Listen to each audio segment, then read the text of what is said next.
Assalamualaikum warahmatullahi wabarakatuh.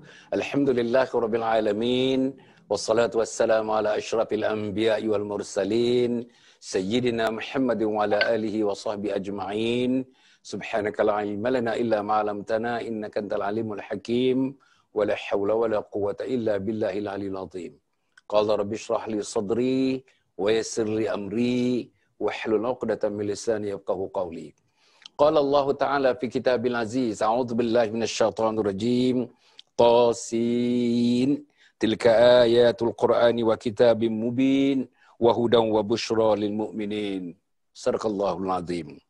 Tasin, ini adalah ayat-ayat Al-Quran dan ayat-ayat kitab yang menjelaskan untuk menjadi petunjuk dan rahmat gembira untuk orang-orang yang meyakininya. Para penonton yang hormati sekalian, ayat ini saya baca untuk menjadi mukadimah kepada perbincangan kita pada malam ini. Saudara, kita bincangkan malam ini tajuk yang sangat besar sebenarnya. Mungkin boleh disirikan siri 1, siri 2, siri 3. Sebab bila saya bincang awal-awal tadi dengan salah seorang ahli panel kita, dia katakan ini luas. Okey, kalau luas, malam ini kita boleh sempitkan setakat yang boleh kita bincangkan, setakat mana skopnya yang boleh kita bincangkan pada malam ini mungkin tidak terlalu luas begitu. Tapi apapun insya-Allah tujuannya tidak lain dan tidak bukan tuan-tuan nak meletakkan Al-Quran itu di persadanya. Nak meletakkan Al-Quran itu di martabatnya. Nak meletakkan Al-Quran itu di mercunya. Nak meyakinkan kepada seluruh umat Islam. Laki-laki, perempuan, bandar, desa, kaya, miskin, berpangkat, tidak berpangkat, atas, bawah, penguasa, seluruhnya tidak boleh sama sekali meninggalkan Al-Quran. Sebab itu Al-Quran ini panduan dalam kehidupan. Jadi tuan-tuan dan puan, insya-Allah tajuk malam ini ialah dunia tanpa Al-Quran. Can you imagine if dunia ni tuan-tuan continue living, we live in this world without Al-Quran. Tidak ada petunjuk yang namanya Al-Quran. Saudara-saudara, tidak ada hidayah yang namanya Al-Quran, sumber hidayah yang namanya Al-Quran, bimbingan yang namanya Al-Quran, pedoman yang namanya Al-Quran. Jadi tuan-tuan yang membincangkan tajuk ini, yang pertama sekali Al-Fadhil Ustaz Ernest Sinaga. Kali ini kali yang ketiga kemunculan beliau dalam majlis kita ini, dalam forum kita ini. Alhamdulillah, salah seorang imam di Masjid Tunku Abdul Aziz Shah di Sungai Penchala, Kuala Lumpur, salah seorang masjid yang agak rasanya makmur di wilayah persekutuan ini, tuan-tuan dan puan. Pada masa yang sama, beliau terlibat dalam mendakwahkan agama Allah, masjid ke masjid, surau ke surau dan sebagainya. Dan pada masa yang sama, tuan-tuan dan puan, saya lihat dalam Facebook beliau, banyaklah aktiviti-aktiviti kemasyarakatan yang beliau terlibat di dalamnya, insya-Allah. Yang kedua ialah Ustaz Haji Muhammad Hasnil Abu Bakar. Ustaz Haji Muhammad Hasnil ni, kalau ikut ceritanya, memang pernah bersama-sama dengan saya satu masa dulu, masa dia dalam keadaan remaja agaknya ataupun di hujung remaja, mengikuti program summer camp dan menjadi fasilitator agaknya dalam summer camp yang saya adakan di seluruh negara termasuk Brunei, Singapura, Sabah, Sarawak dan sebagainya, tuan-tuan dan puan. Jadi pun seorang pendakwah, pun seorang ilmuwan, seorang agamawan, seperti juga Ustaz Ernest tadi, agamawan, ilmuwan, alhamdulillah, dan pendakwah insya-Allah untuk mendakwahkan agama Allah. Malam ini, 3 orang daripada kita ini, tuan-tuan, akan membincangkan tajuk dunia tanpa Al-Quran. Jadi, tuan-tuan dan puan, untuk memulakannya dalam masa 3-4 minit, begitu peringkat awalnya, hanya menghujahkan mukadimah, mengikat mukadimah yang paling sesuai. Kalau tajuknya dunia tanpa Al-Quran, Ustaz Ernest Sinaga, apakah perkara yang patut diketengahkan sebagai mukadimah untuk tajuk yang sedemikian? Sila Ustaz. Assalamualaikum warahmatullahi wabarakatuh. Waalaikumsalam. Alhamdulillahilladzi arsala rasulahu bil huda wa dinil haqq liyudhhirahu 'ala ad-dini kullihi walau karihal kafirun. Asyhadu an la ilaha illallah wa asyhadu anna Muhammadan abduhu wa rasuluh. Allahumma salli ala Muhammad wa ala ali Muhammad kama sallaita ala Ibrahim wa ala ali Ibrahim wa barik ala Muhammad wa ala ali Muhammad kama barakta ala Ibrahim wa ala ali Ibrahim fil alamin innaka Hamidum Majid. Faqala ta'ala fi kitabil aziz, a'udzu billahi minasyaitonir rajim. Wa man a'rada an dzikri fa inna lahu ma'isyatan danka wa nahsyuruhu yaumal qiyamah a'ma. Qala rabbi lima hasyartani a'ma wa qad kuntu basira. Qala kadzalika ataska ayatuna fanasitaha wa kadzalika al-yawma tunsa kadzalika najzi man asrafa wa lam yu'min bi ayati rabbih wal 'adzabul akhirati ashaddu wa abqa. Alhamdulillah, sekali lagi kita bersyukur pada Allah Subhanahu wa taala kerana telah memberikan sesuatu yang tidak orang lain akan bagi. Yang pertama, kesehatan. Islam yang begitu luar biasa, iman yang begitu kita agung-agungkan. Kita masih lagi hidup dalam suasana aman, damai dan sentosa. Berkat usia kita, berkat amalan kita, kita dapat dipertemukan dalam ruang lingkup untuk mengajak umat kembali di bawah naungan ilahi Rabbi.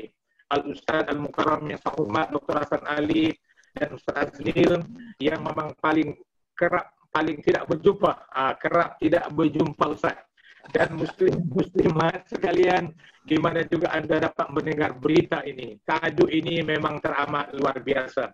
Sebenarnya dunia ini Ustaz, ibaratnya matahari datang dekat bumi, itulah Al-Quran di hadapan kita. Quran Allah. Itu ibarat matahari menerangi segala pelosok kehidupan sama ada di bumi, kehidupan manusia, kepentingan binatang, kepentingan tumbuh-tumbuhan, bahkan seluruh alam ini. Itu ibaratnya matahari datang ke bumi Allah Subhanahu wa taala. Kalau kita ambil perumpamaan Ustaz paling ringkas saja kita kata, bila tidak ada Quran, dunianya akan gelap. Bila tidak ada Nabi, kita akan berada dalam kegelapan. Bila tidak ada Ustaz, ulama-ulama, sahabat-sahabat, kita akan berada dalam kegelapan. Alhamdulillah Ustaz, kita pun orang Islam ini, lambat kita dapat cahaya Allah. Saya terus terang saya katakan Ustaz, dalam usia dekat 40 ni, baru terasa minat ketagih dengan Quran. Sayang dengan Quran. Benci kepada orang tak baca Quran. Benci kepada orang tak solat. Itu setelah usia dapat 41 tahun dan kita beragama Islam Ustaz. Bayangkan sampai tahap mana kita boleh mencintai Quran. Sampai Tuhan kata dekat Quran, kita boleh rujuk kepada surat Taha ayat 124 dengan 127. Allah kata bagaimana? Wa man a'rada an dzikri fa inna lahu ma'isyatan danka. Barang siapa yang berpaling daripada ingatanku, maka tak ada Quran, tak ada hadis, tak ada Tuhan, tak ada Nabi, tak ada peringatan, tak ada apa-apa. Apa yang akan berlaku kepada kehidupan ini? Fa inna lahu ma'isyatan danka. Maka sesungguhnya, tengok Allah mempergunakan perkataan fa inna, maka sungguh lahu baginya, bagi orang yang berpaling daripada ingatan Allah Subhanahu wa taala, apa dia? Ma'isyatan danka. Dapat kehidupan yang sempit Ustaz. Walaupun Ustaz dibenahi dengan harta, saya tengok di belakang rumah Ustaz macam istana, latar belakangnya. Meskipun duitnya banyak, hartanya banyak, tapi Tuhan, sebab Allah yang menjadikan kita. Allah yang menjadikan kita, Allah yang menciptakan kita. Allah tahu apa yang terbaik untuk kita. Jadi bila kata Tuhan, kamu berpaling daripada ingatanku, pangkat kamu adalah dangka, ma'isyatan dangka. Sempit dalam kehidupan. Nampaknya lancar Ustaz ekonomi. Nampaknya lancar isteri beranak di hospital. Nampaknya lancar anak di Amerika. Di mana-mana lancar. Semua lancar. Masuk gelanggang politik, asyik menang aja Ustaz. Menang pilihan raya. Masuk di gelanggang yang lain-lain, menang. Hantar anak sekolah, dapat kerja. Tapi Ustaz, apabila lari daripada zikri, itu yang dimaksudkan Al-Quran. Maknanya hidup tanpa Quran. Hidup tanpa ingatan Nabi. Hidup tanpa ada beralaskan kepada payung-payung daripada panji Allah dan Rasulnya, ma'isyatan danka Ustaz. Itu Tuhan jamin, itu Tuhan bagi kenalan, bukan saya. Bukan Nabi kata, bukan sahabat kata, bukan pada rasul-rasul kata, tak ada Tuhan. Sebab Tuhan yang menciptakan kita. Jadi Tuhan tu tahu sangat mengiktiraf kita ini ma'isyatan danka. Yang paling malang lagi Ustaz, sebelum saya tutup mukadimah yang pertama ini, yang paling malang lagi Tuhan kata apa? Wa nahsubuhu yaumal qiyamati a'ma, dan kami kumpulkan mereka besok di hari kiamat dalam keadaan buta Ustaz. Apa yang boleh kita bayangkan orang buta, nampak dunia kita semua celik, duit kita banyak dekat bank, Dunia kita boleh kelilingi, rakan-rakan kita ramai, ahli politik kita ada, ustaz-ustaz ada, semuanya ada. Tapi bila bercakap soal undang-undang Tuhan, peringatan Allah, kita kata tidak nak, tidak mau. Okey, tak apa Tuhan, biar. Yang paling menakutkan kita besok Ustaz, wa nahsuruhu yaumal qiyamati a'ma. Kami akan kumpulkan, kata Allah, mereka ini pada hari kiamat dalam keadaan mereka buta. Jadi itu satu persoalan Ustaz, sebagai mukadimah di peringkat awal ini, bagaimana kita menyajikan dalam kehidupan manusia. Bahkan satu bentuk yang paling amat menakutkan, kata Allah kepada qala rabbi lima hasyartani a'ma wa qad kuntu basirah. Masya Allah, mereka berkata, wahai Tuhan kami, tidakkah engkau kenapa kami kena dapat melihat begitu masa lima hasyar tadi, sungguh satu kehidupan yang begitu menyesal buat kami, kenapa kami buta? Waqad kuntu basira, dulu kami melihat. Tuhan, bagaimana kita telah diajar pada ayat yang pertama, Iqra bismi rabbikal ladzi khalaq, khalaqal insana min 'alaq, Iqra wa rabbukal akram alladzi 'allama bil qalam 'allamal insana ma lam ya'lam. Kunci-kuncinya semuanya pada dasar-dasarnya mengarah kepada manusia supaya mereka mau bernaung di bawah Quran. Baca. Bila hasil pembacaan sambil penghayati itu, mereka akan dapat solat, mereka dapat perlindungan daripada Allah. Walaupun hari ini kita buta Ustaz, banyak orang hafal Quran buta Ustaz. Kita pun malu yang sangat-sangat kepada Allah.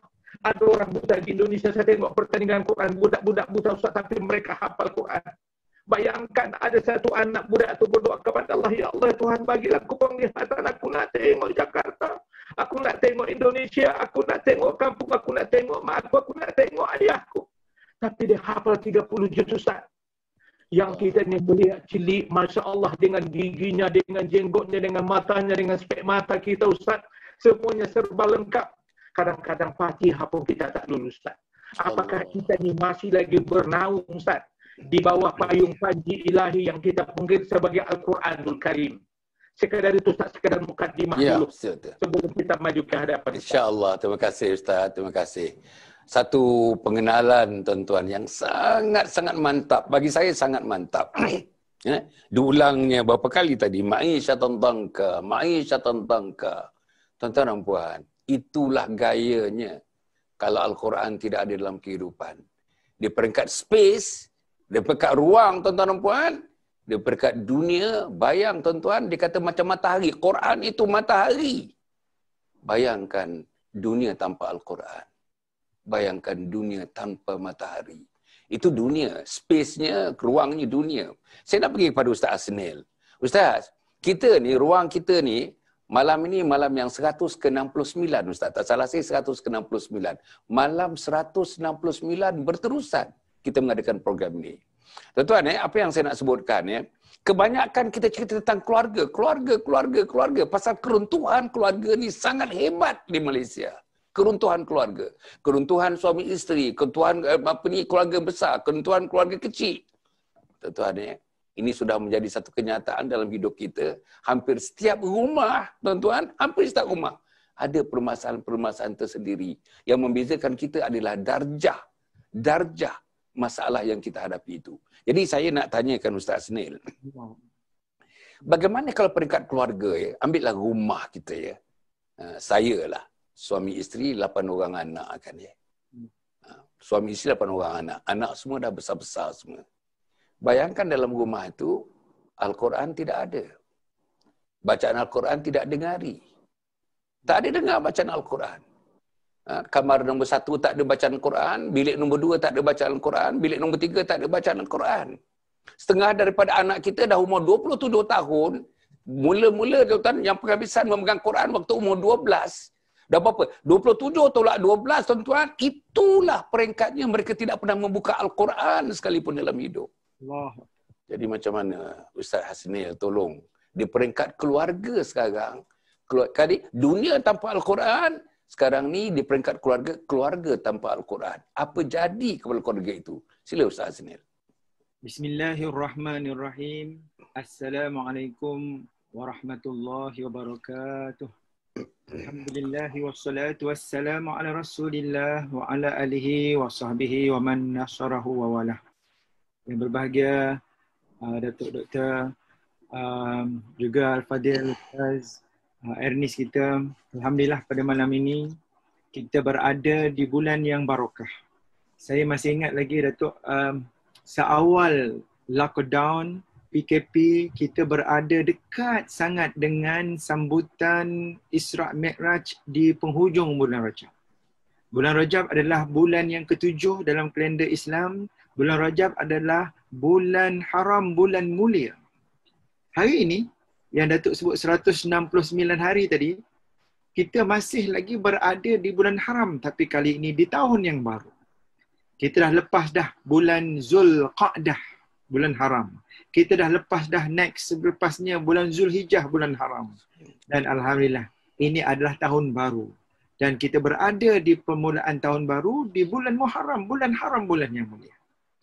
Dalam suasana Allah Ta'ala menguji kita suatu ujian yang berat. Tidak pernah berlaku sebelum dan wallahu alam apa yang akan berlaku pada masa yang akan datang.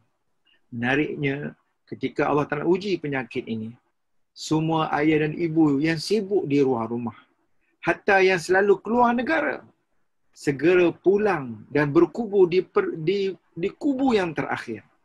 Saya teringat satu surah yang sangat dekat dengan tajuk kita pada malam ini, Datuk Ustaz Ernest. Surah Tahrim ayat 6. Ba'da a'udzubillahi minasyaitonirrajim. Ya ayyuhalladzina amanu taqullaha haqqa tuqatih wa la tamutunna illa wa antum muslimun.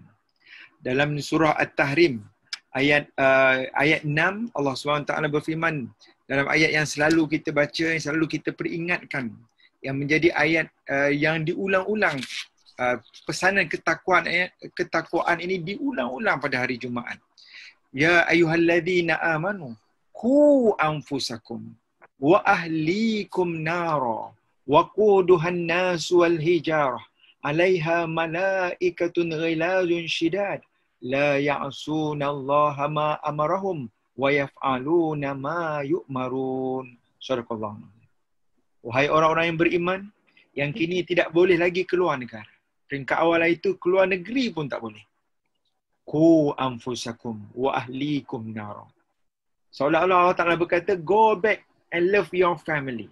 Balik dan jaga ahli keluarga kamu. Qu anfusakum wa ahlikum nara. Wa quduhan nas wal hijarah. Api neraka itu, Al-Quran beritahu. Tajuk kita, dunia tanpa Al-Quran. Al-Quran beritahu. Kalau kita mengabaikan keluarga, kalau kita mengabaikan Al-Quran untuk memimpin keluarga, kelak azabnya adalah api neraka yang bahan bakarnya adalah manusia dan batu berhala. 'Alaiha malaikatun ghilaz. Di dalam api neraka itu ada malaikat yang gangster, malaikat yang gedebe, malaikat yang keras, kasar layanannya. Ghilazun shidad. La ya'sunallaha ma amarahum wa yaf'aluna ma yu'marun. Malaikat itu tidak mengingkari perintah Allah untuk menyeksa, untuk menyakiti mereka yang enggan bertuhankan Allah, enggan menjadikan Al-Quran sebagai pedoman kehidupan. Datuk tanya tadi berkaitan dengan kekeluargaan. Inilah yang dikatakan sebagai neraka dunia. Kita kena keluarkan diri kita daripada neraka dunia agar kita terselamat daripada neraka akhirat. Kalau tadi Ustaz Ernest beritahu, seumpama matahari. Saya bagi contoh macam Datuk, kita nak pergi satu tempat lah. Tak ada waste, tak ada alamat. Kita nak pergi satu, tak ada alamat. Kemana arah perjalanan kehidupan kita? Untuk apa kita makan? Yang ni kita kena clear. Makan untuk hidup ke hidup untuk makan? Itu pun kalau kita tanya pun masih lagi tak clear lagi. Apa tujuan pada malam ini pun? Apa tujuan kita memakmurkan Facebook kita, memakmurkan Zoom kita, memakmurkan alat kecanggihan yang Allah Ta'ala kurniakan kepada kita? Tujuan dia tidak lain dan tidak bukan untuk kita mengabdikan diri kepada Allah. Penutup mukadimah pada malam ini, ada satu ayat yang dekat sangat dengan tajuk kita, Datuk. Saya jumpa tadi, Ustaz Ernest pun mungkin perasan ayat surah Al-Hadid. Boleh tanda surah Al-Hadid ayat 20. Kalau tengok dalam muka surat Al-Quran ni, muka surat 540. Boleh buka, kawan-kawan jamaah, ayah ibu boleh buka muka surat 540. Surah Al-Hadid, juzuk yang ke-27. Ayat yang ke-20. Kalau boleh, Datuk, saya bacakan. Sila. Ba'da a'udzubillahi minasyaitonirrajim. اعلموا أنما الحياة الدنيا لعب ولهو وزينة وتفاخر بينكم وتكاثر في الأموال والأولاد كمثل غيث أعجب الكفار نباته ثم يهيج فتراه مصفرا ثم يكون حطاما وفي الآخرة عذاب شديد ومغفرة من الله ورضوان وما الحياة الدنيا إلا متاع الغرور. Sadaqallah. Ketahuilah sesungguhnya kehidupan di dunia itu hanya satu permainan. Gurau senda, penuh dengan perhiasan. Di dalam kehidupan dunia itu, manusia saling berbangga-bangga di antara sesama manusia. Berlumba-lumba untuk semakin kaya, berlumba-lumba berbangga dengan anak keturunan, berseronok-seronok dengan kemewahan yang Allah Ta'ala turunkan hujan kepada tanam-tanaman yang menyebabkan para petani mengkagumkan para petani. Kemudian tanaman itu menjadi kering dan kamu melihat warnanya kuning kemudiannya hancur. Di hari akhirat nanti ada azab yang keras bagi para pendusta dan keampunan bagi mereka yang beriman. Ini menarik yang hujung ni. Wa mal hayatud dunya illa mata'ul ghurur. Dan kehidupan dunia tidak lain hanya kesenangan yang palsu. Senangnya palsu. Kalau tidak digunakan kesenangan itu kerana dan untuk Allah, dipulangkan untuk Allah. Kekayaannya ada zakat, ada wakaf, ada infak, ada kasih sayang kepada fakir miskin yang memerlukan. Ada tanggungjawab, menunaikan tanggungjawab hidup bermasyarakat. Dan pastinya didahului dengan hubungan kita dengan Allah Azza wa Jalla. Tadi Datuk ada cerita, pada peringkat awal cerita berkaitan dengan ibadat solat. Geng-geng yang dunia tanpa Al-Quran inilah mereka yang tidak mengerjakan solat.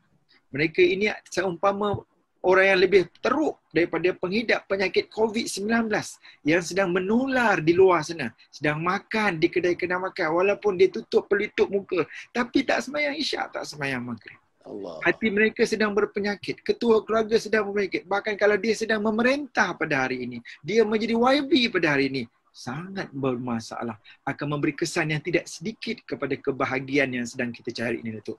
Ini yang boleh saya uraskan, Datuk. Alhamdulillah. Masya Allah, tuan-tuan. Ya.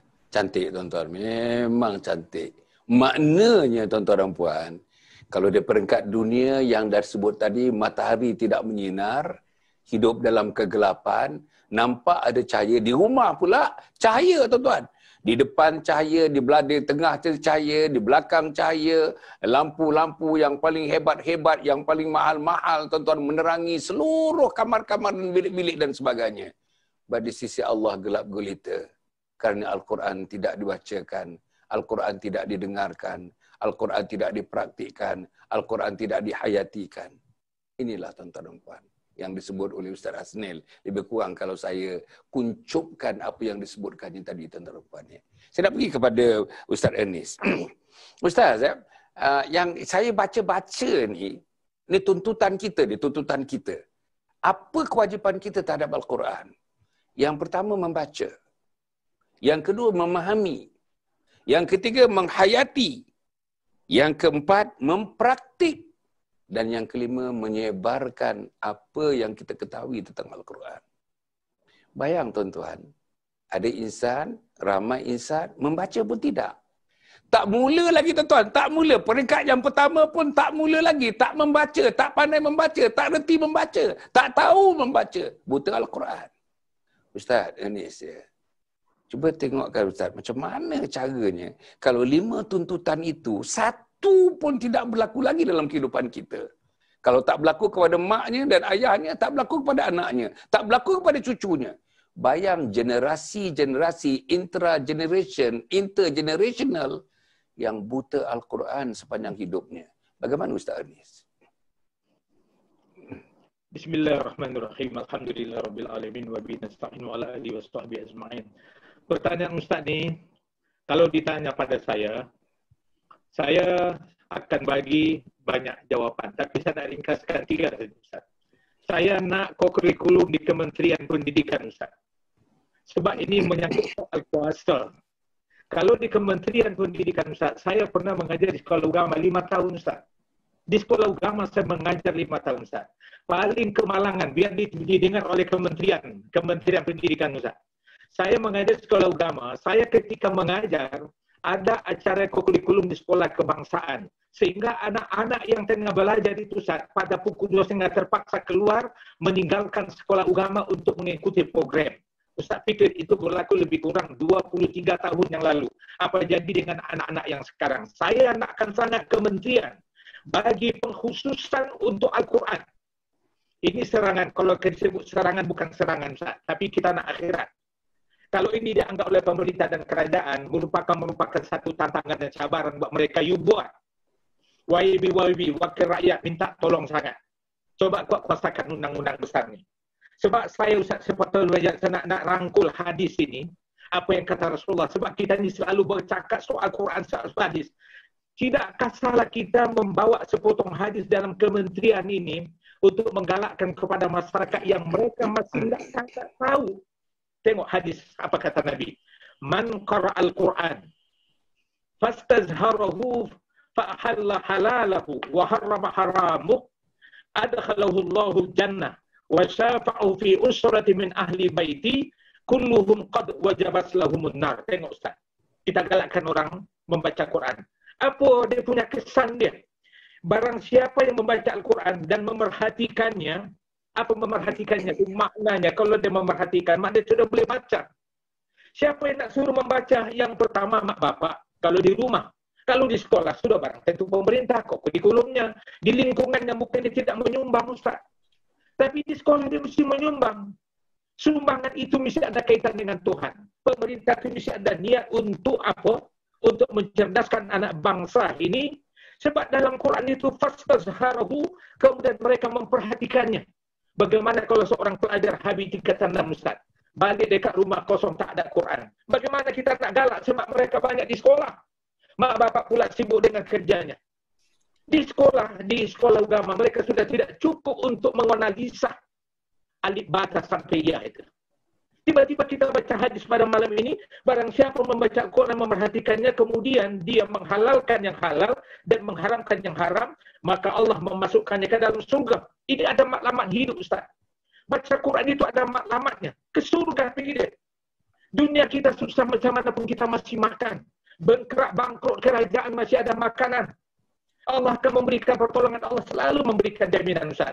Walau anna halal qura amanu wattaqau la fatahna alaihim barakatin minas samai wal ardh. Kalau beriman satu negeri, bertakwa satu negeri, Allah akan turunkan berkat daripada mereka. Kalau anak-anak kita sudah ajar baca Quran di sekolah, di rumah pun kita ajar, meskipun bagi sumbangan, itu sumbangan kita yang pertama. Tujuannya apa? Tujuannya adalah adkhalahul jannah. Allah akan memasukkan mereka ke dalam surga. Pemerintah masuk ke surga, ibu bapa masuk ke surga, lingkungan masuk ke surga. Bukan itu saja Ustaz, Allah janjikan kepada kita, wa syafa'ahu fi usrati min ahli baiti, dan akan memberikan syafaat kepada 10 ahli keluarga. Kita Ustaz nampak di sini di dunia ni, kalau kita masuk penjara pun paling-paling mungkin lama-lamanya 30 tahun, ada yang 20 tahun, ada yang 5 tahun. Kalau itu pun kadang-kadang agung bagi benda yang baik, kamu keluar awal. Tapi di sana Ustaz, kita pada siapa kita minta tolong? Maknanya anak-anak yang kita ajar, ini mesti ada satu motivate pada pihak kerajaan ibu bapa dan lingkungan. Supaya hadis ini dibudayakan. Kenapa benda-benda lain bola kita boleh budayakan, badminton boleh kita budayakan, takraw boleh kita budayakan, semua lingkungan hidup boleh kita budayakan. Tapi kenapa tidak ada langkah-langkah membudayakan Quran? Kita sendiri macam mana budaya nak sembahyangkan orang, macam mana orang nak suruh sembahyang? Kalau mereka sudah buta dengan Quran, bagaimana mereka akan ketahui dengan azan sebagai hiburan yang terbaik? Bagaimana mereka akan membaca Quran dengan baik? Kalau mereka galakkan ini tidak ada. Saya selalu menggunakan perkataan Ustaz, minta maaf, satu kata memang tak baik bunyi dia. Rasuahlah cucu dan anak-anak supaya mereka pergi sekolah membaca Quran. Rasuah Ustaz. bukan menerima rasuah. Maknanya sogok anak-anak ini. Bagi mereka berita-berita gembira supaya mereka merangsang untuk baca Quran itu. Bayangkan Ustaz, kalau Tuhan Nabi kata kita boleh mendapatkan 10 ahli syafaat keluarga di akhirat besok. Bukan itu saja. Kulluhum qad wajabat lahumun nar. Ya, bahkan mereka yang kesemuanya yang seharusnya masuk neraka akhirnya dimasukkan mereka ke dalam surga kerana mereka mendapat syafaat daripada Quran. So apa lagi yang harus kita nak tuntut dengan kerajaan? Siang malam kita bertanding Ustaz, sekarang ni musim pilihan raya.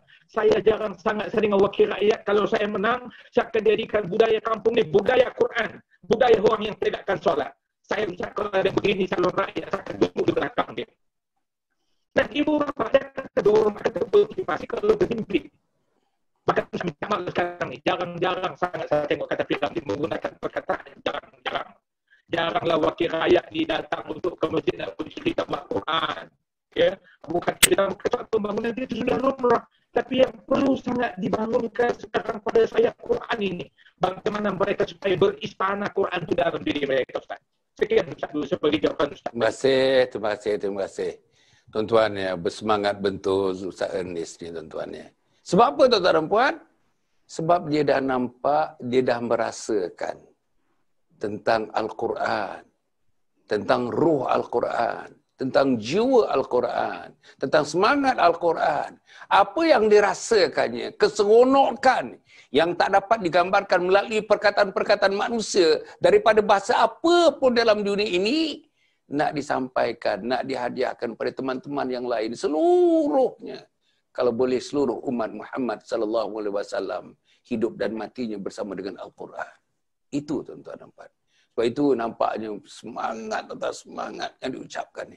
Tiap-tiap perkataannya, tiap-tiap ayat yang disebutkan oleh Ustaz Ernest tadi menggambarkan tuan-tuan cintanya kepada Al-Quran. Dan kita harap para penonton, tuan-tuan, para penonton, saya harap sangat tuan-tuan, kita masih di pertengahan ini, bawa anak-anak dengar tuan-tuan, bawa anak-anak menonton sama.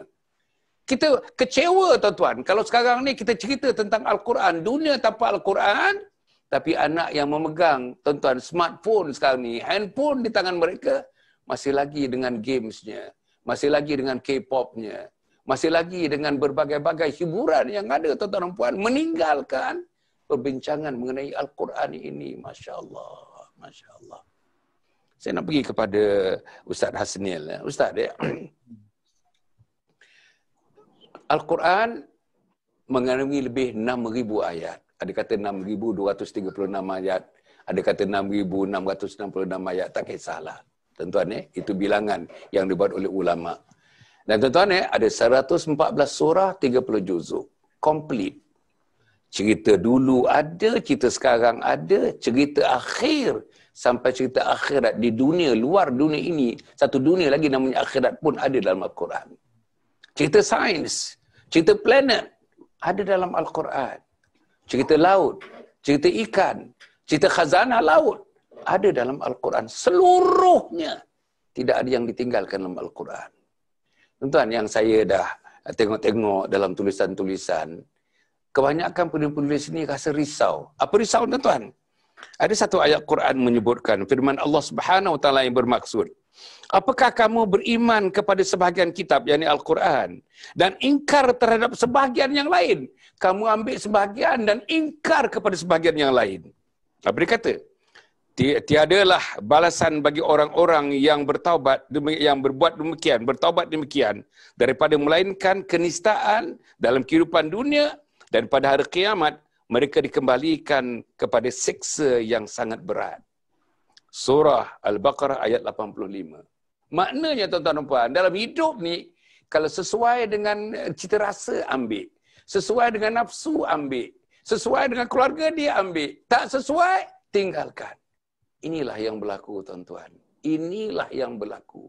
Adakah Allah Subhanahu Wa Taala akan meredai perbuatan yang demikian? Dan apa kesannya pula kepada kebangunan sebuah negara, kebangunan umat, dan akhirnya dia perkat individu dan keluarga yang kita ceritakan tadi. Kesannya kerana kita tidak menjalankan, tidak bersungguh-sungguh untuk mengambil seluruhnya isi kandungan Al-Quran daripada juzuk yang pertama tapi juzuk sampai juzuk yang ke-30, daripada surah yang pertama sampai surah yang 114.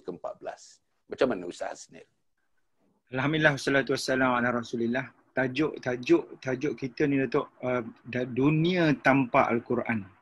Kalau kita boleh buat soalan Datuk, dengan soalan Datuk tadi, dunia siapa sebenarnya yang tanpa Al-Quran ini? Kan jadi adakah dunia kita ni memang dah beriman dengan Al-Quran. Kita ni memanglah kalaupun kita tak membaca Al-Quran, kita berada dalam lingkungan, kurang-kurang dalam rumah kita ada Al-Quran. Tetapi di sebelah rumah kita, di sebelah taman perumahan kita, orang yang wajib kita berdakwah dengannya, orang yang bukan Islam, non-Muslim, yang kehidupan dia adalah kehidupan yang sama dengan tajuk ni tu. Kita sayang dan kasih mereka rakyat Malaysia, mereka jiran kita, mungkin sebahagian dia adalah kawan-kawan kita juga.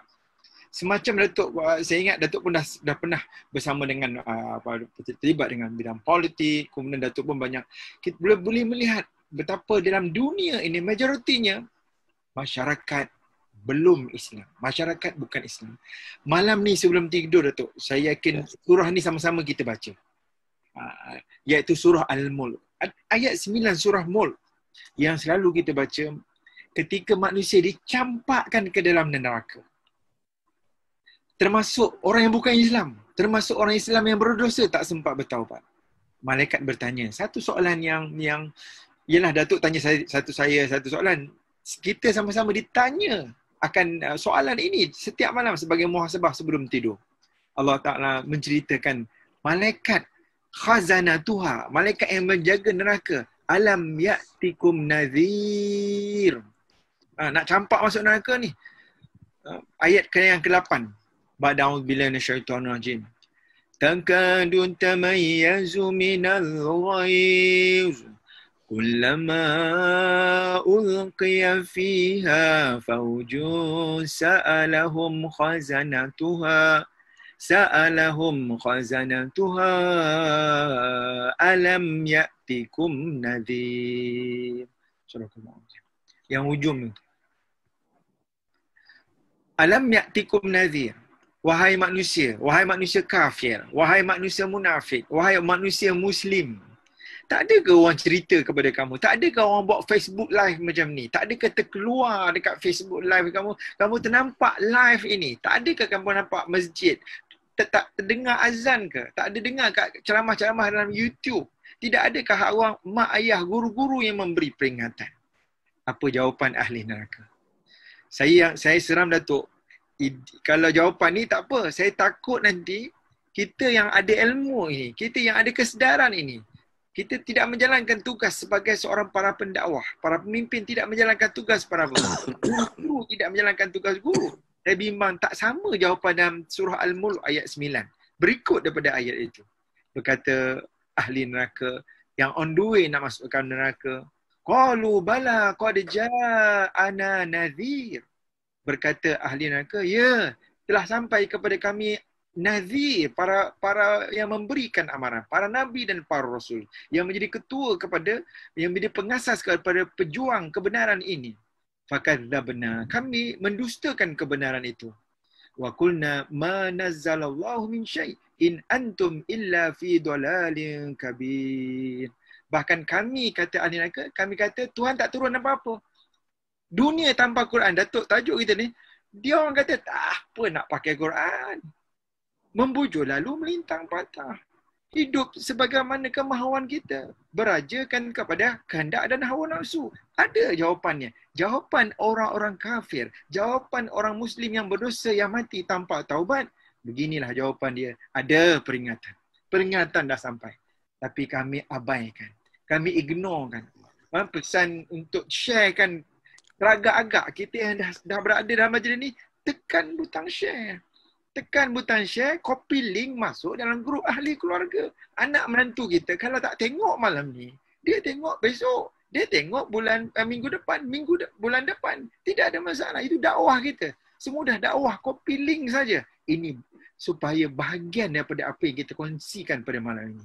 Mana mungkin dunia yang sejahtera, dunia yang makmur, dunia yang aman damai, dunia yang tenang. hidup tanpa Al-Quran. Mana mungkin? Kembalilah kepada Al-Quran. Al-Quran itu diturunkan kepada all mankind. Kepada orang bukan Islam, Al-Quran diturunkan kepada umat Islam. Itu Datuk yang boleh saya sentuh. Alhamdulillah, Masya Allah, tuan-tuan dan puan ya. Kalau kita boleh rehat sebentar, dalam 1 minit kita berehat. Kita dengar pesanan daripada Yayasan Sabha. Jadi tuan-tuan, kita rehat sebentar. Anjur Husnul Khatimah ialah sebuah projek bagi mengisi saudara keperluan insan-insan di permukaan bumi ini, iaitu untuk mati dalam Husnul Khatimah sesuai dengan doa kita. Allahumma khtim lana bihusnul khatimah wa la takhtim alaina bisu'il khatimah. InsyaAllah sebuah projek, sebuah kampus, sebuah kompleks yang dinamakan Anjur Husnul Khatimah yang akan didirikan tidak berapa lama lagi, dan insyaAllah akan memberikan khidmat yang terbaik kepada seluruh umat Islam untuk hidup dalam Islam dan mati dalam Husnul Khatimah. Wassalamualaikum warahmatullahi wabarakatuh. Assalamualaikum warahmatullahi wabarakatuh. Menepati apa yang dibincangkan sekarang ini, mungkin rujukan boleh dibuat kepada 3 buku yang saya hasilkan. Buku yang pertama, saudara, ialah Khidmati Ayah Bunda Hingga Akhir Hayat. Buku yang kedua ialah Husnul Khatimah, Impian Setiap Muslim. Dan buku yang ketiga ialah bukunya Isteriku Ketua Bidadari Syurga. Dapatkan buku ini tuan-tuan dan puan.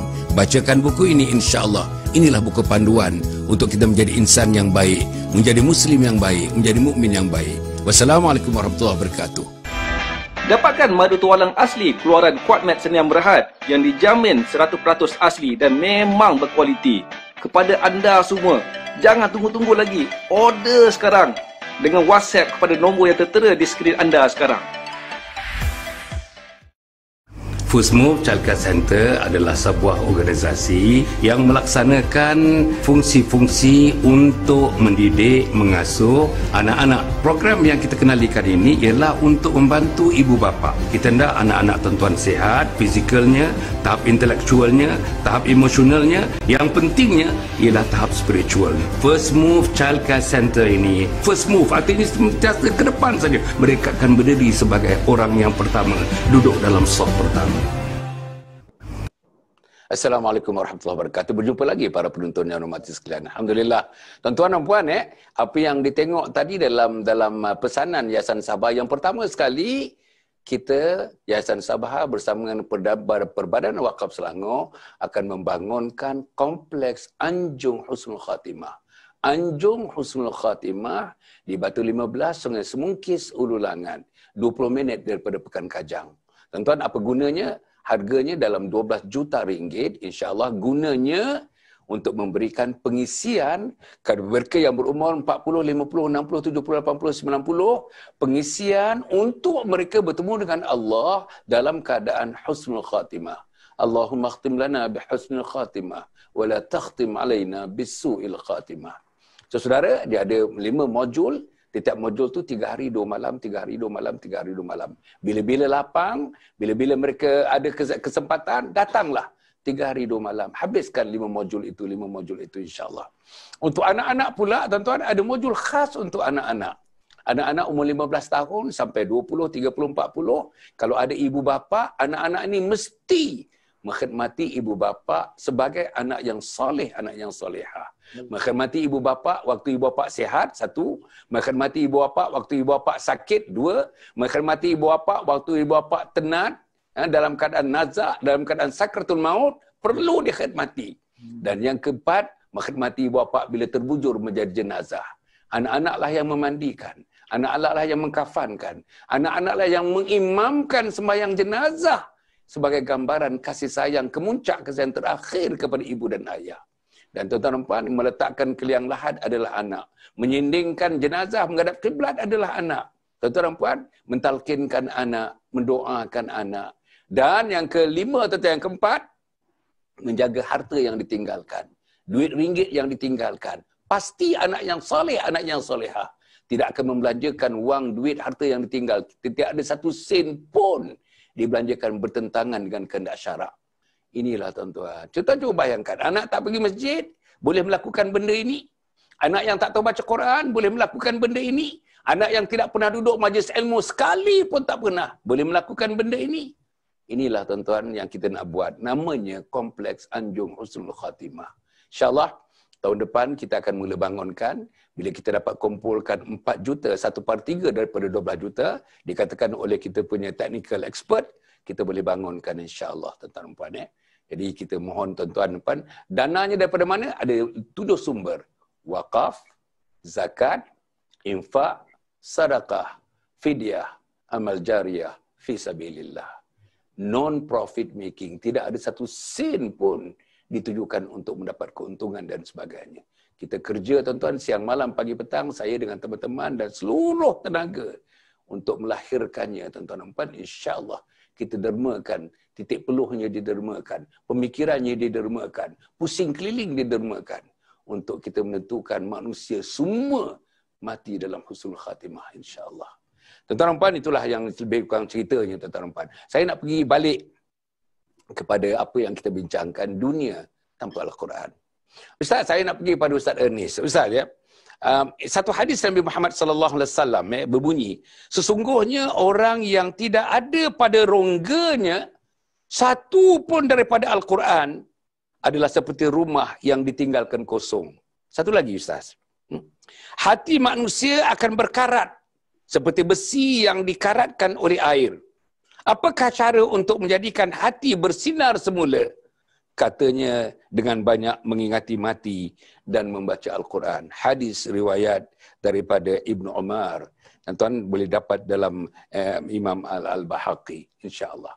Macam mana Ustaz? Dua-dua hadis tadi tuan-tuan. Kalau dapat Ustaz ulas sikit ya, untuk pengetahuan para penonton yang dimuliakan sekalian.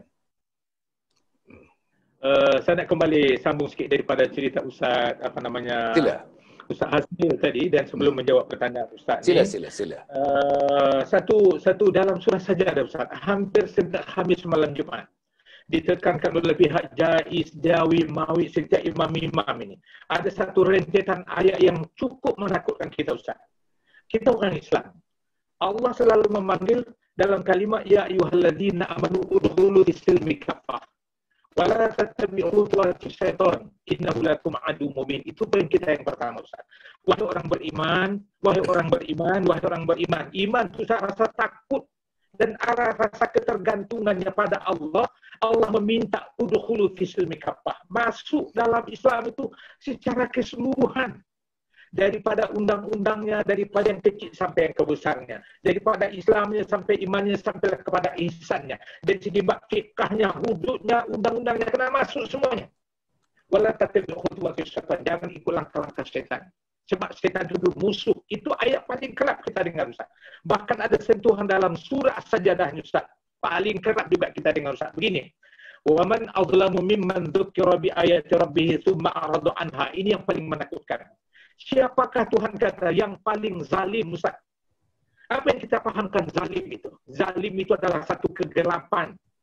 Siapakah orang yang paling zalim di kalangan kamu yang telah diberikan ingatan oleh Allah dengan ayat-ayat Tuhannya, kemudian a'rada anha, dia berpaling, dia tak nak. Siapa itu? Kalau bukan orang Islam. Kalau yang tak Islam itu memang dah confirm lah. Tapi ada Quran di hadapan kita. Ada ingatan di hadapan kita. Tapi sama sekali tidak ada rasa tangisan, rasa kesedihan, dan tidak ada rasa sentuhan. Tengok Tuhan kata, inna minal mujrimina muntaqimun. Dan sungguhnya kami adalah orang-orang yang berdosa. Ini kaum musyrikin. Tuhan kata, ada orang yang akan menerima pembalasan daripada Allah. Musyriknya terkena dengan ayat ini. Orang Islam yang munafiknya terkena dengan ayat ini. Jadi pukulan-pukulan itu zikri memberikan satu ingatan, peringatan. Siapakah yang paling zalim? Perkataan zalim itu kita selalu Allah zalim yang kau ni, Allah jahat yang kau ni. Sebenarnya orang yang InsyaAllah telah menjauh daripada Quran dan satu perkataan menggunakan perkataan zalim. Ustaz pertanyakan tadi sesuatu benda dan rongga. Sebenarnya Nabi telah jawab 1400 tahun yang lalu Ustaz. Nabi kata begini, yaqulullahu ta'ala. Dia kata wa izzati wa jalali la ajma'u ala 'abdi khawfaini wal amnaini. Idza akhfaituhu fid dunya amantuhu yaumal qiyamah. Tengok Ustaz, cantik hadis dia. Wa idza amantuhu fid dunya akhadtuhu yaumal qiyamah. Tengok. Allah Ta'ala berfirman dalam hadis qudsi, dia kata, demi keperkasaanku serta kemuliaanku, kata Allah Subhanahu Wa Ta'ala, bahwa aku tidak akan meletakkan pada diri seorang hambaku dua perasaan takut dan dua perasaan aman. Tak ada. Kalau ada rasa takut, Ustaz, Quran kena baca. Kalau ada rasa bimbang, kena balik pada Quran. Tapi dua-dua itu kata Allah Subhanahu Wa Ta'ala, bahwa aku tidak akan meletakkan pada diri seorang hambaku dua perasaan takut dan dua perasaan aman. Apabila aku berikan rasa takut di dunia, maka aku berikan rasa aman di akhirat. Takut di dunia, aman di akhirat. Mana ada rasa untuk kembali pada Quran. Kembali kepada rasa ingatan Tuhan. Rasa peringatan ustaz dan guru-guru. Tapi kalau perasaan itu hilang, sengsara di akhirat. Wa idza amantuhu fid dunya akhfaituhu yaumal qiyamah. Maka aku berikan, maka dia kata, dan apabila aku berikan rasa aman di dunia, maka aku berikan rasa takut di akhirat. Dia rasa aman, tak ada apa-apa. Tak baca Quran, tak ada apa-apa. Tak sembahyang pun tak apa-apa. Tak bayar zakat pun tak apa-apa. Nak bunuh orang pun tak ada apa-apa. Nak pergi syirik orang pun tak apa. Nak sihir orang pun tak apa. Dan saya tak rasa takut. Bila benda itu Tuhan dah tanamkan rasa takut, tak ada rasa takut di dunia, makna ada harapan kau akan mengalami rasa takut yang cukup luar biasa di akhirat. Jadi apalagi motif yang Nabi tinggalkan kepada kita, nak mengajak diri manusia ini seperti yang kita ungkapkan dalam surah Al-Mulk tadi. Bukankah tidak ada ustaz-ustaz berikan peringatan? Okeylah, Nabi dah lama meninggalkan kita. Sahabat sudah tak wujud ustaz. Ulama-ulama kita dah pergi. Mereka meninggalkan kitab dan buku-buku ini. Kita tatap, kita huraikan, kita sampai melalui alat-alat mass media cukup canggih hari ini. So, apa yang paling menakutkan apa dia? Bahawa aku tidak akan meletakkan pada diri seorang hambaku dua perasaan takut dan dua perasaan aman. Apabila aku berikan rasa takut di dunia, maka aku berikan rasa aman di hari kiamat. Dan apabila aku berikan rasa aman di dunia, maka aku berikan rasa takut di hari kiamat. Itu yang paling menakutkan kita, Ustaz. Jangan biarlah kita takut. Memang orang kata takut, kita ni takut cili padi, Ustaz. Kita ni memang ada buat dosa, Ustaz.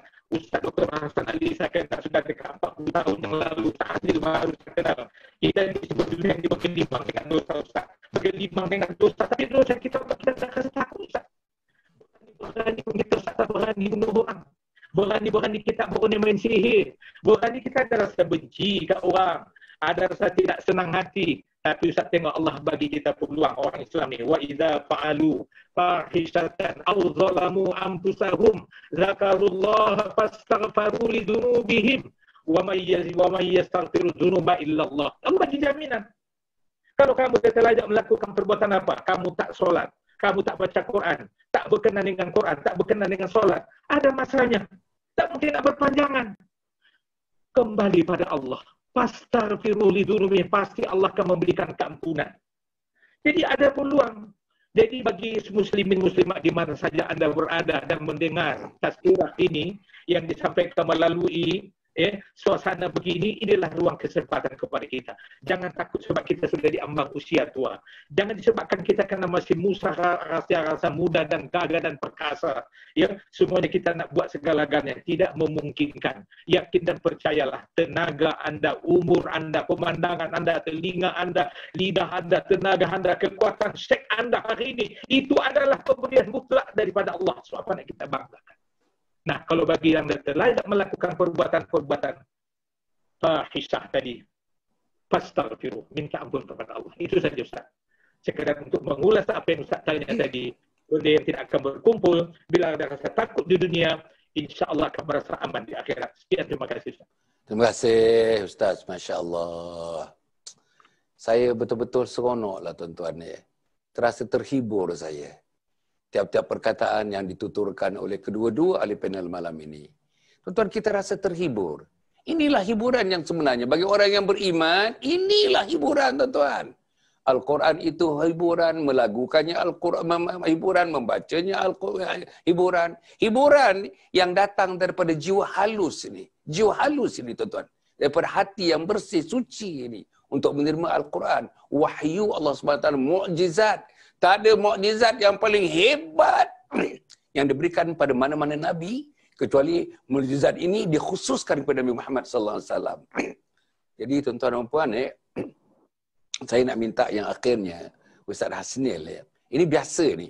Hadis ini sangat-sangat biasa. Tetapi kita nak dengar daripada Asnil macam mana dia mengulasnya. Mudah saja. Aku tinggalkan pada kalian dua perkara.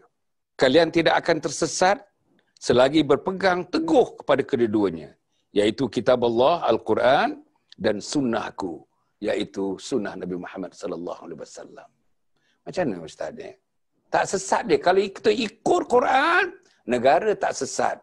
Masyarakat tak sesat. Jiran tetangga tak sesat. Keluarga tak sesat. Individu tak sesat. Dan selama-lamanya tidak akan sesat. Kalau berpandukan pada Al-Quran dan sunnah Nabi Muhammad SAW. Hilangkan kedua-duanya, sesat atau tak sesat. Tuan-tuan cuba bayangkan. Sesat di New York. Bayangkan tuan-tuan sesat di Chicago. Bayangkan tuan-tuan kesesatnya di London di sana. Itu sesat yang dapat tengok tuan-tuan, jumpa polis, dapat tempat, dapat cari di mana asalnya, di mana hujungnya. Tapi sesat daripada hidayah. Sesat daripada peraturan Allah. Masya Allah tuan-tuan. Sila Ustaz Asnil.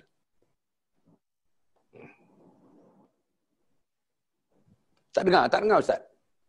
Okey. Alhamdulillah. So, soalan yang terakhir, kalau nak kaitkan dengan ayat-ayat Quran, sebab tu awal-awal surah Al-Baqarah Allah Ta'ala menceritakan siapakah pemain-pemain utama di atas muka bumi ini. 1 hingga ayat 5 cerita tentang orang yang beriman kepada Allah, para nabi dan para rasul, orang-orang yang beriman yang mengikut para nabi dan para rasul yang memperjuangkan kebenaran. Kemudian ayat 7 dan ayat 8, ayat 2 ayat cerita tentang orang kafir yang sudah memilih kekufuran. Kemudian berikutnya ayat 8 sehingga 10 ayat yang berikutnya cerita tentang orang munafik. Dia duduk tengah-tengah. Dia menyembunyikan kekufuran, dia menzahirkan keislaman ataupun keimanan dia. Menariknya ketiga-tiga manusia ini kita lihat tiap-tiap hari. Tak jauh pun. Mungkin kita di antara tiga itulah kita melihat tiap-tiap hari ketiga-tiga kategori ini. Bahkan ada ayat Quran yang khusus. Di tengah-tengah Al-Quran ada suratul Mu'minun, surah orang-orang yang beriman. Kemudian ada suratul Kafirun, surah orang-orang kafir. Peringatan kepada orang kafir. Dan menariknya ada suratul Munafiqun pun ada di dalam Al-Quran. Sebab tu bila Datuk, saya mula-mula terima Datuk tajuk ni, Masya Allah. Dalam tajuk ni tu, Allahu Akbar. Awal Datuk kata ni kena buat siri 2, siri 3, siri 4. Bahkan dalam Al-Quran ada surah Al-Insan. Mana mungkin kita hidup di dunia ini, mana mungkin kita nak kenal siapa kita, melainkan kita tanya ataupun Tuhan yang menjadikan manusia itu memberitahu siapakah kita sebenarnya. Ada suratul Insan, ada 31 ayat. Allah Ta'ala menceritakan ayat yang pertama, saya baca tu. A'udzubillahi minasyaitonirrajim. Bismillahirrahmanirrahim. Hal ata 'alal insani hinum minad dahri lam yakun syai'an mazkura. Subhanallah. Kita ambil satu ayat. Allah Ta'ala tanya kepada kita suatu fakta. Di mana ada satu ketika dahulu kita tak ingat. Waktu tu kita tak ingat apa-apa. Waktu kita berada 9 bulan 10 hari. Bahkan sebenarnya bulan-bulan yang pertama kita hidup, tahun-tahun yang pertama kita hidup di dunia, kita tak ingat. Kita tak cam nama doktor yang sambut kita, bidan yang sambut kita, kita tak cam. Allah Ta'ala tanya balik, tu pun tak ingat. Ni kita ni pun kadang-kadang Datuk, dalam seminggu semalam 2 ni kita dah spek mata pakai ni, Allahu Akbar tu. Kadang kita dah tahu berumur kita tu, bangun-bangun pagi cari spek mata. Padahal tengah pakai spek mata tu. Allahu Akbar, Allahu Akbar. Betapa manusia ini ada sisi-sisi besar yang Allah Ta'ala jelas menunjukkan bahawa Allah Ta'ala Maha berkuasa, sedangkan kamu, hei manusia, janganlah kamu sombong. Janganlah kamu takbur. Allah Ta'ala suruh kita kenalkan diri kita. Banyak benda lagi yang kita tahu tapi kita tidak ingat. Ayat yang Quran yang pernah kita hafal. Hadis-hadis Nabi yang pernah kita hafal. Nombor-nombor telefon yang pernah kita hafal. Dah tak ingat dah. Pakat save lah ke? Dah kalau telefon tu rosak dah masalah dah. Masya Allah, tabarakallah. Jadi, ini yang paling penting tu. Kembali kepada Al-Quran maksudnya ialah kita kembali kepada makna kehidupan kita yang Allah Ta'ala adakan. Allah Ta'ala simpulkan di dalam Al-Quran. Dan tempoh yang ada tinggal baki. Cepat-cepat. Sebab tu yang paling mulia di kalangan kita, kata hadis Nabi SAW, orang yang paling mulia ialah mereka yang belajar Al-Quran dan mengaji Al-Quran. Mengapa? Kerana kemuliaan dan makna sebenar tu ada pada 30 juzuk Al-Quran. 6,000, ada dua pendapat. Ada 6, yang biasa kita dengar 6,667, 66 ayat. Dalam ayat ini, dalam Al-Quran ini, yang manusia ada yang bersungguh-sungguh menghabiskan kehidupan dan waktunya untuk menghafal ayat suci Al-Quran. Dan di mana kita? Di mana kita? Stage yang pertama, mari kita membaca Al-Quran. Stage yang kedua, mari sama kita melihat makna-makna Al-Quran. Stage yang ketiga, dan ini yang asalnya, sentiasa kita mencintai Al-Quran. Melihat tafsir Al-Quran, tadabbur Al-Quran. Dan kita panjang-panjangkan, share. Kita mengajarkan ilmu Quran yang kita ada. Dan inilah sebenarnya, once kita memahami isi kandungan Al-Quran, kita tahu apa kita nak buat besok. Macam sekarang ni, kita tahu bulan Muharram, apa patut nak buat. Kita tahu siang dan malam dengan Al-Quran. Kita tahu bila ada gerhana matahari nak buat apa, sembahyang gerhana matahari. Tengah hari nak buat apa, sembahyang zuhur. Cukup duit, cukup nisab, bayar zakat. Bulan Zulhijjah, pergi haji. Ibadat kurban. Ini semua adalah pimpinan daripada Al-Quran dan syarahnya daripada hadis-hadis Nabi SAW. Itulah tu, memang kita tidak boleh jauh daripada Al-Quran. Harikan kita imarah, dan yang paling dekat tu sebelum tidur malam, baca surah Al-Mulk. Besok pagi-pagi baca surah Al-Fajar. Kita sentiasa sujud baca surah As-Sajadah. Seminggu sekali, sekurang-kurangnya Yasin sekali, Al-Kahfi sekali, Masya Allah. Inilah kita hidupkan, insya-Allah. Allah Ta'ala merahmati kita, Allah Ta'ala ampunkan dosa-dosa kita. Barakallah. Allah, para penonton yang hormati sekalian, kebanyakan rumah ada perpustakaan, ada library. Malam ni mari kita pergi tengok library kita. Allah. Orang yang latar belakangnya engineering penuh dengan buku-buku engineering. Allah. Orang yang latar belakangnya accountancy penuh dengan buku-buku economics dan accountancy. Orang yang belakangnya kimia penuh buku-buku dengan chemistry, tuan-tuan dan puan. Tapi kita tengok celah-celah tu ada tak Al-Quran? Tuan, cuba kita perhatikan. Kita boleh garap ilmu mechanical engineer yang tak pernah sekali pun terlintas dalam kepala kita, dan kita tak tahu pun. Ilmu barat diajar cara barat, buku barat, tak pernah pun kita didedahkan. Tapi tuan-tuan, bila Al-Quran, kita boleh dapat PhD. Kita balik, tuan-tuan, dalam salah satu program kita yang lepas, tuan-tuan dan puan, seorang daripada pensyarah universiti memberitahu, dia tu pensyarah Islam di universiti. Kemudian dia kata dalam masa hari dalam Ramadan, mereka mengadakan baca Quran, tuan-tuan. Tadarus, mengatakan tadarus. Buka kepada semua fakulti. Orang yang ada profesor, yang apa semuanya. Tapi dia kata sedihnya, tak ramai profesor yang turun. Tak ramai doktor-doktor yang turun. Dia tanya, masa-masa tu dia tanya, kenapa tak turun doktor? Kenapa tak turun profesor? Apa dia jawab? Saya tak pandai baca Quran, tuan-tuan. Profesor Mathematics tak pandai baca Quran. Profesor Sains tak pandai baca Quran. Profesor Automobil tak pandai baca Quran. Profesor, tuan-tuan, apa nak kata? Apa nak electronics, latest electronics. Tuan-tuan, tak pandai baca Quran. Macam mana profesor ni nak menjawab soalan-soalan Allah Subhanahu Wa Taala nanti? Tapi kalau misalnya profesor, doktor tak boleh, bayangkan orang kebanyakan, tuan-tuan. Bayangkan. Bayangkan orang-orang yang biasa. Bayangkan nelayan. Bayangkan petani. Bayangkan kesemuanya. Inilah yang kita kena fikirkan. Sebab itu Ustaz Hasnil kata, ini adalah perjuangan. Ini adalah jihad. Kita berbicara malam ini pun sebagian jihad yang kecil. Jihad ilmu, tuan-tuan. Jihad ilmu. Sikit sangat, tuan-tuan.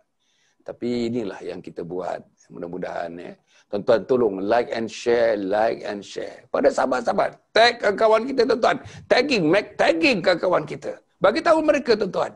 Program ini setiap malam 9 suku. Setiap malam automatik 9 suku, insya-Allah dengan beberapa orang para panelis, dan biasanya saya bersama-sama menjadi moderatornya. Kita ada program. Dan pagi besok, tuan-tuan, pukul 7. 169 hari besok. Pukul 7 besok, tuan-tuan. Titisan embun pagi sekitar dalam 40 minit, 45 minit. Hari-hari subuh ada. Kemudian tu petang, tuan-tuan, 10 minit. Live 10 minit. 5.50 sampai pukul 6. 5.50 sampai pukul 6 live. Untuk tuan-tuan yang memandu balik kerja, tuan-tuan yang terperangkap dengan traffic jam, bolehlah tengok 10 minit, tuan-tuan. Apa nak cerita? masalah anak-anak, masalah remaja dan masalah kerukunan rumah tangga.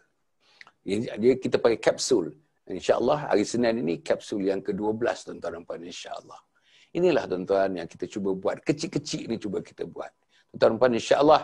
Tapi jangan lupa apa pun tuan-tuan dan puan, mari kita sama-sama bangunkan satu bangunan tuan-tuan dan puan, insyaAllah idaman seluruh manusia. Idaman para Nabi dan para Rasul. Tuan-tuan Nabi Muhammad SAW. Nak tengok kita berada nanti bersama-sama di Telaga Kautsar bersama dengan Nabi Muhammad SAW.